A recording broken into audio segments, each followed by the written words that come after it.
Oh, hey, good to see ya. You know, as you can see, I'm still in the dungeon, but things aren't all bad. I've got a new cellmate. Hello. That was Joseph.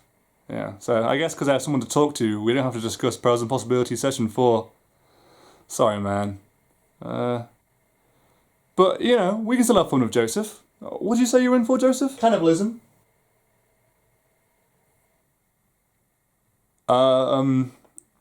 Actually, you know, I think we will discuss Perils and Possibilities session 4. So first, a quick recap.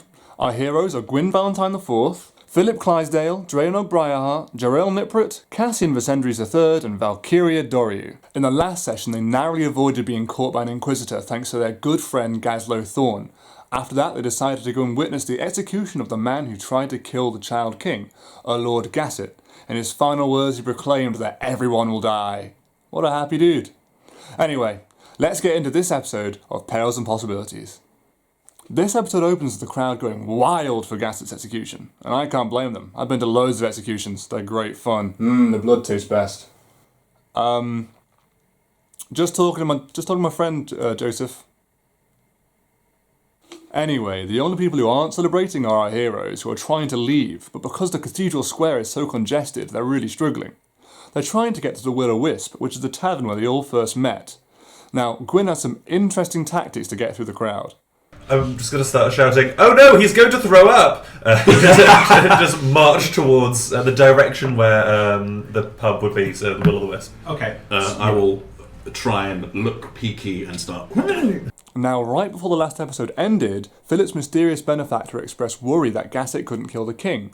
And while he's trying to move through the crowd, Philip asks his mysterious benefactor for more information. They don't give him much, so he asks them this. Did he work alone? Ooh, did he work alone? No. Okay. Conspiracy. Now, on his way out, Cassian decides he's going to rob some rich prick who's too distracted by chatting up a poor woman. His role is less to be desired. Luckily, he's so distracted that the only one to see Cassian try and rob him is the woman, and she even helps out by pointing out a second coin pouch.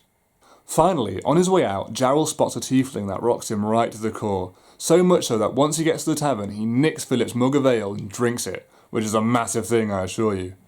The group have arrived at the tavern to talk with someone called Blythe, a disfigured man who might know something about the dragonfly, which is something that both Jarell and Val are looking for.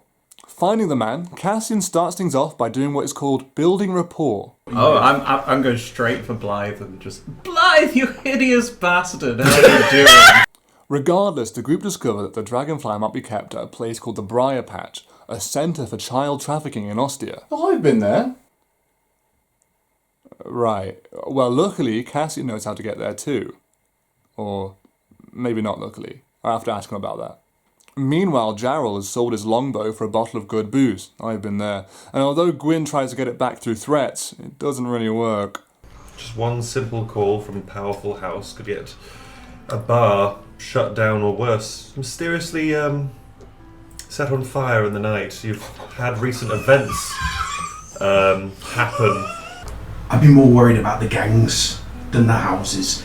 Now Jarell is outside, full of bloodlust and stabbing at air. I haven't been there. Except the heir turns out to be Aaliyah, Val's good pixie friend. I mean sprite friend. She's a sprite. She escapes a drunken attack and finds Val, who discovers that her throat has been damaged by what seems to be chemical burns. Now it's here we discover that Blythe has undergone the dulling, and I'm not saying he's stupid, but that got me wondering, what is the dulling, and what are the effects of it?